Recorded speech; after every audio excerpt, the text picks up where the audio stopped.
Em um trabalho de Albert Dandiers para prosperar meios práticos, encontram-se documentos, apreciações e observações preciosas que são particularmente úteis a quantos queiram abrir caminho feliz na vida ativa. Para ser feliz. O que é a felicidade e o que é a infelicidade? Eis duas palavras que não são definidas e não dão senão uma ideia imperfeita do que pretendem dizer. A felicidade e a infelicidade não existem por si mesmas. Indicam duas condições de existência que são, aparentemente, muito diferentes uma da outra, pois o que faz a felicidade de um causa, algumas vezes, infelicidade de outro. Estas condições estão, pois, em nós e não fora de nós. São estabelecidas por nosso modo de concebê-las, por nossos hábitos, caráter e também por nossa saúde física e moral. Assim, é que certos indivíduos se consideram muito felizes em uma situação modesta, ao passo que outros são realmente infelizes possuindo fortuna, estima e consideração de seus concidadãos. Entre o rico efeminado, soberbamente vestido, que não pensa senão nos prazeres egoístas, e o pobre andrajoso e honesto, o contraste é impressionante. Enervado pelos excessos, quase sempre descontente, o primeiro não tarda a ficar entediado e perder o interesse em tudo. Obrigado a cortejar pessoas que não aprecia e a passar uma parte de suas noites nas recepções suntuosas que dá ou em que deve tomar parte. Ele não tem o repouso suficiente. Possui uma galeria de quadros, cujo valor desconhece, e os automóveis mais luxuosos sucedem-se nas garagens de seu palácio. Vive cercado por uma hierarquia de criados, que, apesar da polidez, estão mais ocupados em servir a si mesmos que ao seu patrão. Fatigado da culinária requintada de seu cozinheiro, que é antes um hábil químico, frequenta os melhores restaurantes e paga a peso de ouro os pratos mais finos e os vinhos mais deliciosos, os quais mal experimenta porque seu estômago, doente como seu sistema nervoso, recusa o alimento. Bocejando de tédio, de inquietação e de toda aquela miséria dourada, apela para os príncipes da ciência, incapazes de o aliviar, pois não se submete ao regime que constituiria a base de seu tratamento. O outro, sem domicílio fixo, dorme onde pode encontrar abrigo. Não tendo senão necessidades limitadas, alimenta-se de coisas frugais e bocados incertos. E quando, por acaso, arranja por meios honestos uma boa refeição, goza realmente de certo prazer. Se esse estado de miséria se prolonga por meses e anos, ele acaba por suportá-la com certa paciência, esperando melhores dias para o futuro. Esta esperança vivificante falta ao primeiro, pois a fortuna que ele dispersa tolamente domina todas as suas ambições e não lhe permite a menor esperança. Rebaixou-se a si mesmo, e esse rebaixamento confunde-o com o miserável na aspiração comum, a busca da felicidade. Comparemos agora esse rico infeliz, que se considera, todavia, como um afortunado da terra, com um inteligente e econômico operário que ganha bem pouco. Apesar deste minguado salário, ele acha meio de educar honradamente a família, de fazer algumas economias para os dias magros e se distrair convenientemente de tempos em tempos. Forte e bem disposto, trabalha facilmente, cantarolando alegres cantigas, e se, Após bem empregadas semanas, desejando distrair-se uma noite, diz a mulher: esqueça as panelas e, para mudar um pouco, vamos jantar no restaurante. Então, com a pequena soma que ganha, fazem juntos uma deliciosa refeição que saboreiam com grande apetite. Se vão uma noite ao teatro, aplaudem a representação dos artistas e apreciam o espetáculo que lhes enche de alegria. Ao tornar a casa, mostram-se perfeitamente felizes. Ele se sentirá repousado e no dia seguinte retomará corajosamente o trabalho. Parece-me que esta comparação basta amplamente para fazer compreender qual dos dois é o mais feliz. É o rico avaro mais feliz do que o que vive à cata dos prazeres mundanos? Evidentemente não. É, na realidade, apenas um pobre homem curvado ao peso de suas riquezas, que ele não aproveita, nem permite aos outros aproveitarem.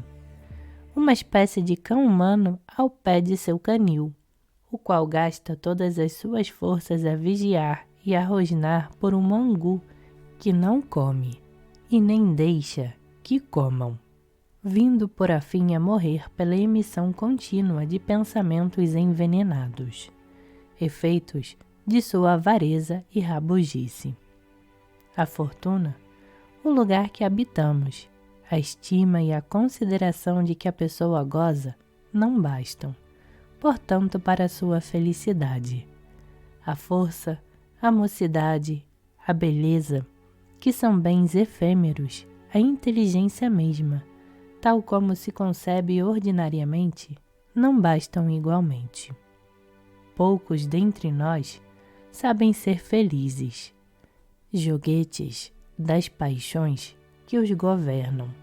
Os infelizes são sempre atraídos ou repelidos por correntes de influências, cuja existência ignoram, e como cegos abandonados no meio do tumulto, são constantemente empurrados, agitados, arrastados, sem mesmo pensar em resistir. Ignoram que a fonte dos bens de que gozamos, como a dor dos males que sofremos, está dentro de nós e não fora, que temos o que atraímos e que atraímos o que merecemos.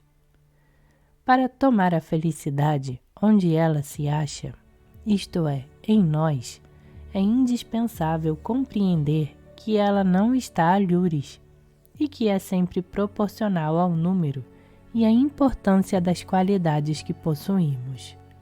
Alguns indivíduos suficientemente evoluídos possuem naturalmente qualidades bastantes para serem relativamente felizes, mesmo na pobreza, e em certos períodos de sua vida.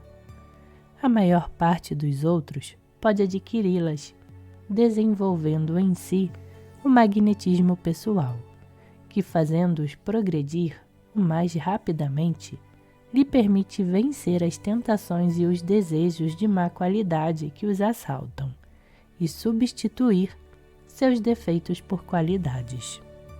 Quando o indivíduo possui as qualidades requeridas, pode ser feliz em qualquer parte, tanto numa choupana como no mais suntuoso palácio, na pobreza como na opulência, no quartel, na oficina, onde ganha pouco, como em certas profissões liberais onde o dinheiro entra a rodo. Há muitas qualidades a possuir ou condições a desempenhar para o homem ser feliz, mas como uma não é, muitas vezes, senão a consequência de outra, pode-se reduzi-las a um pequeno número. É o que eu vou fazer, classificando-as segundo a importância que lhes atribuo. 1. A mais importante das condições suscetíveis de assegurar a felicidade acha-se exclusivamente na maneira de a conceber. Convém primeiro lembrar que ocupamos tão somente a situação merecida, consequência natural e inevitável dos pensamentos que emitimos e das ações que praticamos. Em seguida, qualquer que seja a situação que possuímos, devemos contentar-nos com o que temos sem cobiçar o bem alheio. Não querer parecer maior do que somos realmente, com intenção de chamar a atenção e gozar de uma consideração imerecida, pois a inveja causa-nos numerosas privações que são sempre acompanhadas de dores pungentes. Aquele que for favorecido pela fortuna, não perca de vista que não deve apegar-se a ela demasiadamente e que não a levará consigo ao deixar este mundo, que ela constitui para si uma pesada responsabilidade moral, se não a administra prudentemente, isto é, tomando o que lhe é necessário e deixando o resto aos necessitados. Procurando um conforto suficiente, deve evitar o grande luxo e cobrir-se de ornamentos que não passam de ostentações da vaidade. A mesa não deve ser um objeto de gozo. Deve saber que é obrigado a comer para viver e não viver para comer. Que aquele que está momentaneamente na necessidade guarde toda a sua serenidade e não lamente a sua sorte, pois seu desânimo e suas lamentações viriam agravar mais o seu estado. Que espere, pelo contrário, uma situação melhor, que procure obtê-la e a exija como coisa que lhe é devida. Se esta exigência for legítima e razoável, não tardará em obtê-la, pois ele possui o poder de realizá-la. Que pense na felicidade futura e a atraia, esperando-a qualquer que seja sua desgraça. Compreenda que, em seu redor, há misérias ainda maiores.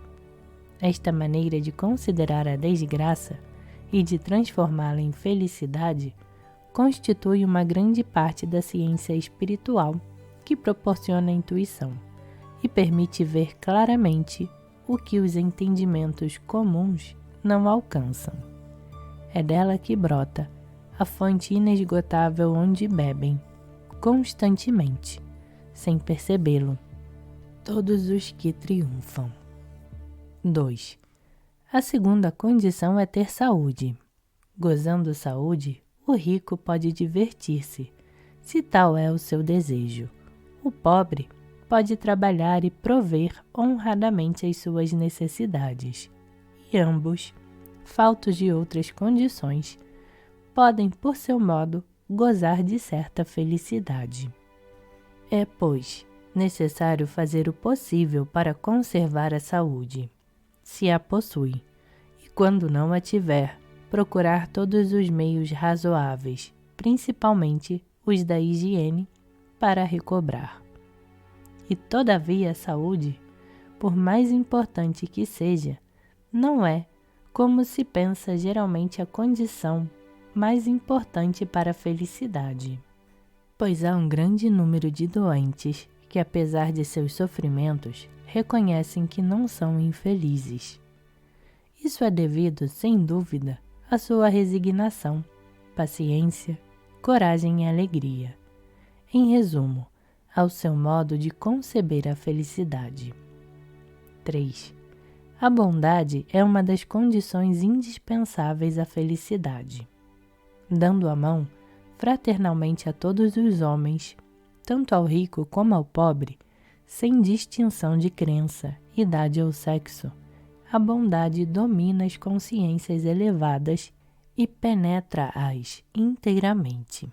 Aquele que é bom goza constantemente de uma imensa felicidade, que aumenta todas as vezes que ele acrescenta um benefício àqueles que já prodigalizou anteriormente. Pode-se ainda afirmar que a bondade faz brotar a felicidade de nossos passos, e que quanto mais honestos nos tornarmos, mais felizes nos faremos, e inversamente, quanto mais maldadosos, tanto mais infelizes. Ser bom para o próximo é semear a felicidade para si, mesmo quando se colher unicamente ingratidão, pois a verdadeira bondade deve ser colocada acima das pessoas a que servimos. Embora esqueçamos o serviço prestado, o prazer que auferimos pelo benefício que fizemos não se apaga jamais. Dizem que a bondade não é acessível a todos, pois a pessoa a traz consigo quando nasce. E realmente, nascemos com aptidões, faculdades, qualidades ou defeitos, que são a consequência inevitável de atos bons ou maus que praticamos nas existências passadas. Como, porém, com os progressos da evolução, todos os indivíduos se aperfeiçoam e devem tornar-se bons. A bondade reside em estado latente no fundo de todas as consciências, mesmo as menos desenvolvidas. E como todas as faculdades, ela pode ser cultivada e desenvolvida. 4. Compreende-se agora que a felicidade não se acha completamente na fortuna, nos prazeres mundanos, nem mesmo na saúde. Reside, sobretudo, no modo de concebê-la. Depende da bondade, da paz do coração, da tranquilidade de espírito, de certa estabilidade econômica e uma vida simples e isenta de preocupações que nós próprios criamos. A ocupação do espírito por pensamentos e projetos úteis aos outros, o trabalho manual, são úteis a todos, pois é no trabalho e na satisfação do dever cumprido que se acha uma das fontes principais da felicidade. É o que quer dizer o provérbio latino: Hominis labor primo virtus. O trabalho é a primeira virtude do homem. Devemos meditar para discernir o que é possível do que não é.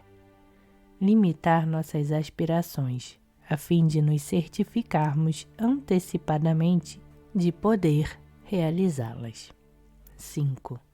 No estado atual de nossa evolução, o sofrimento é o mal necessário. É a sombra que faz ressaltar a beleza da luz. Há poucos homens, entre os que chegaram ao fim, que tiveram em mira, que não tenham sofrido de sabores, privações e miséria. Pergunte-lhes isto. Todos lhe dirão que o sofrimento que passaram lhes fez compreender hoje toda a importância de sua felicidade. Toda medalha tem seu reverso. Não há verdadeira alegria sem amarguras. O prazer afrouxa, a alegria prolongada cansa. Contrariamente à dor, que não mata as pessoas bem equilibradas, fortifica o caráter e abre ao destino horizontes novos. Não procuremos o sofrimento, mas quando nos atingir, aceitemo-lo corajosamente, como se o merecêssemos. Comparemo-nos então com os que estão acabrunhados sob o peso de sofrimentos maiores, e esperando pacientemente que a calma se restabeleça, consideremo-nos como suficientemente felizes. 6. Postos no mesmo meio, todos os indivíduos não o veem de maneira idêntica. Certos indivíduos podem olhar o mal sem o ver, ao passo que outros o veem por toda parte, mesmo onde não está. O bem ou o belo lhes escapa quase completamente. Os primeiros que atingiram certo grau de desenvolvimento são felizes. Os segundos, que são pobres retardados, não conhecem a felicidade verdadeira. Não é o que olhamos que nos impressiona, mas o que somos suscetíveis de perceber e, sobretudo, de compreender. Procurem os infelizes dirigir a corrente de seus pensamentos para o bem, para o útil, para o belo, que chegarão, pouco a pouco, a atingi-los, e a felicidade que lhes vigia virá ao seu encontro, porque se farão capazes de a apreciar e, sobretudo, de a merecer. 7. Se quisermos ser felizes, não percamos ocasião de fazer o bem. Portemo-nos um pouco segundo nossa razão, mas, sobretudo, conforme a intuição que dá a reflexão meditativa, e não segundo o sentimento, pois este nos escraviza a pessoas e coisas que nos rodeiam. Evitemos, pois, o sentimentalismo. Levemos socorro ao doente e ao ferido, animando-o. Façamos a esmola ao pobre, antes mesmo que ele nos estenda a mão. Depois, afastemo-nos dele e não pensemos mais nisso, pois apiedando-nos de sua sorte, despendemos energia ao mesmo tempo que somos mais desastrosos do que úteis. Termino este capítulo oferecendo ao leitor uma lista de pensamentos de alguns mestres. Espero que o suave perfume que espalham inebrie a sua alma e acabe por gravar em sua memória as afirmações. Estas foram, por mim, vividas antes de as apresentar aos leitores. A arte de ser feliz é enriquecer-se cada dia por um benefício. Não há felicidade maior que a bondade. Juliette Adam. A ciência da felicidade é amar seu dever e procurar nele o prazer. Condessa Adachi. Muito se disse do meio de fazer a vida feliz. A fórmula é simples. Saber fazer-se amar. H. de la Poméraille. A felicidade pertence àquele que faz aos outros felizes. Delille. Você ficará contente com a vida se dela fizer um bom uso. Renan. Não faz o homem a sua felicidade, a não ser ocupando-se da de outrem. Bernardin de Saint-Pierre. A felicidade é um sentimento do bem. Volney. A felicidade é a saúde da alma. Berthelemy. A felicidade depende mais das afeições que dos sucessos. Madame Roland. A felicidade é necessariamente a partilha exclusiva da verdadeira virtude. Cabanes. Toda felicidade é feita de coragem e de trabalho. Balzac. A felicidade não está em possuir muito, mas no esperar e amar muito. Lamennais. O grande segredo da felicidade é estar contente consigo mesmo. J. Janin. A felicidade é sentir que a alma é boa. Joubert. A felicidade depende menos das circunstâncias que do caráter. Girardin. O homem faz a sua felicidade como a abelha, o seu mel. Deschanel. A felicidade é um efeito da sabedoria mais do que um presente do destino. Vaillant. A felicidade não consiste no adquirir e gozar, mas em não desejar, pois ela baseia-se na liberdade. Epíteto. Ser feliz é ver, sem inveja, a felicidade dos outros e, com satisfação, a felicidade comum. Bossuet. Um grande obstáculo à felicidade é esperar por uma grande felicidade. Ion Tenelle. O prazer é uma situação, a felicidade um estado. Duelos. É em vão que o homem procura ao longe sua felicidade, quando descura cultivá-la em si mesmo, pois ainda que venha de fora, não pode fazer-se sensível, senão quando se acha dentro de uma alma que saiba gozá-la. Rousseau. O prazer pode apoiar-se na ilusão, mas a felicidade assenta na verdade. Chamfort. Nem o ouro, nem a grandeza nos fazem felizes. Fontaine. Procuro a minha felicidade na de outrem. Corneille. Provam-se gostos diversos, em diferentes idades. Prazer é a felicidade dos loucos. Felicidade é o prazer dos sábios. Fauffleur. A felicidade nasce, muitas vezes do seio da própria desgraça. Chenier. Uma felicidade constante torna-se insuportável. Du Rousseau. Peça à virtude o segredo da felicidade. Victor Hugo. O prazer faz crescer na felicidade. Beranger.